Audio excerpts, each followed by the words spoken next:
श्री गणेशाय नमः।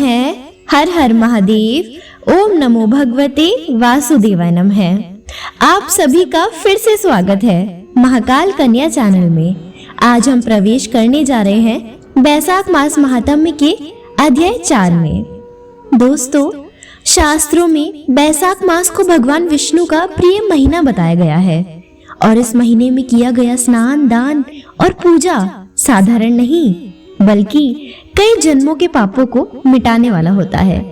लेकिन नारद जी इस अध्याय में कुछ ऐसे नियम बताते हैं जिन्हें जानना हर इंसान के लिए बहुत जरूरी है, क्योंकि अनजाने में भी अगर इन नियमों का उल्लंघन हो जाए तो उसका फल बहुत कठोर होता है। तो चलिए जानते हैं बैसाख मास महात्म्य के 4थे अध्याय में क्या गुप्त बातें बताई गई है। दोस्तों, इस अध्याय में आप जानेंगे कि बैसाख मास में किन कार्यों को करना सख्त मना किया गया है, जैसे दिन में सोना, शरीर पे तेल लगाना, कांसे के बर्तन में भोजन करना। आपको यह भी बताया जाएगा कि इस पवित्र महीने में स्नान न करने या दान न करने का क्या भयंकर परिणाम होता है और कैसे मनुष्य को अगली योनि तक उसका फल भुगतना पड़ता है।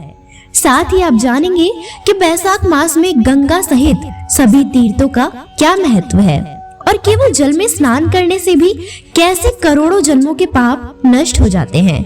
इस अध्याय में दान का महत्व भी विस्तार से बताया गया है कि क्यों इस महीने में गरीबों और जरूरतमंदों को दान करना अनिवार्य माना गया है।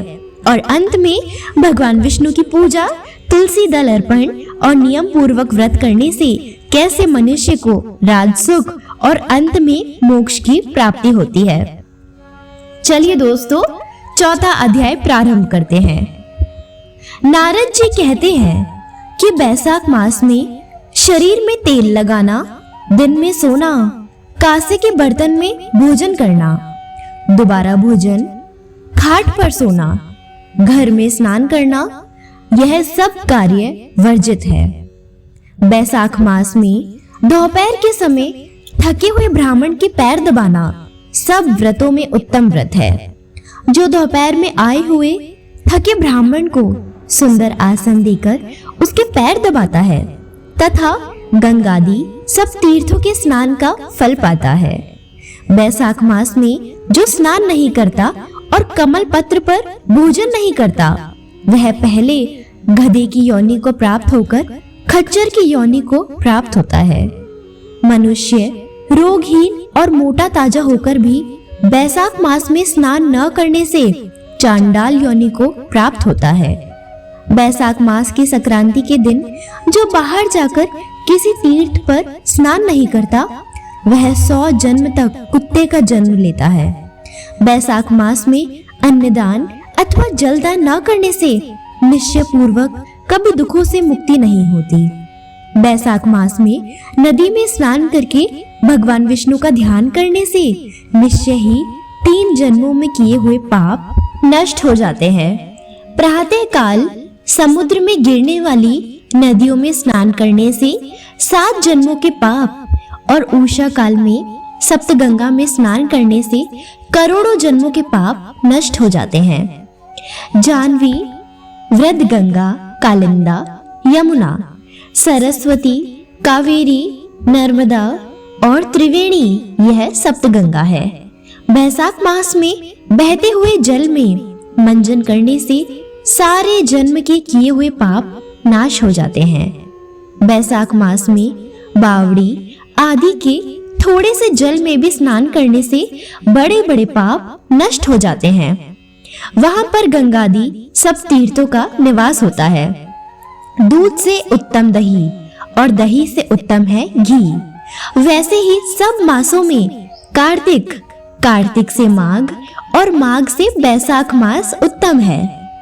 दरिद्री तथा पराधीन को जो भी थोड़े से थोड़ी वस्तु, जल, कंद, मूल, फल, गुड़, छाछ आदि मिल जाए, वही दान करनी चाहिए।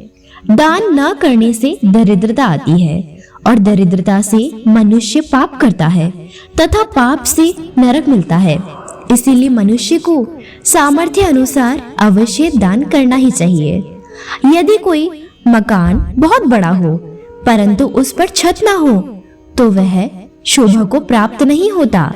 इसी प्रकार बैसाख मास में दान के बिना मनुष्य व्यर्थ है। बैसाख मास में देवता विष्णु है, इस कारण इस मास में किया हुआ जप, दान, यज्ञ और तप अधिक फल देने वाले हैं। नीचे लिखे मंत्र से भगवान की प्रार्थना करें। हे भगवान, मैं बैसाख मास की संक्रांति में स्नान करने की कामना करता हूँ, कृपया आप इसको पूर्ण करें। तथा हे मधुसूदन, मैं स्नान करके आपको अर्घ देता हूँ, आप इसे ग्रहण करें। गंगादि सब तीर्थ मेरे अर्घ को ग्रहण करके मुझ पर प्रसन्न हो।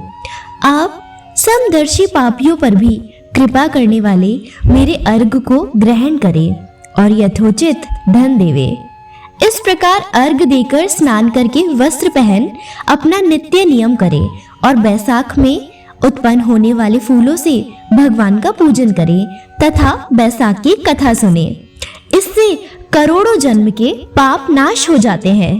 जो तुलसी दल से भगवान का पूजन करता है वह सार्वभौम राजा होकर अनेक जन्मों तक विविध सुखों को भोगता है और फिर अपने कितने ही कुलों के साथ विष्णु सायुज्य मुक्ति पाता है। जय श्री हरि। दोस्तों, तो देखा आपने, बैसाख मास केवल एक साधारण महीना नहीं है, बल्कि यह वह समय है जब इंसान अपने जीवन के सबसे बड़े पापों को भी समाप्त कर सकता है। बस जरूरत है सही नियमों को समझने की और श्रद्धा से उनका पालन करने की। अगर आप भी चाहते हैं कि भगवान विष्णु की कृपा आपके जीवन में बनी रहे और आपके सभी कष्ट दूर हो, तो इस बैसाख मास के इन नियमों को अवश्य पालन करें।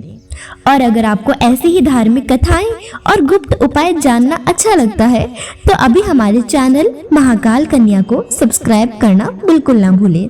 जय श्री हरि, जय श्री महाकाल।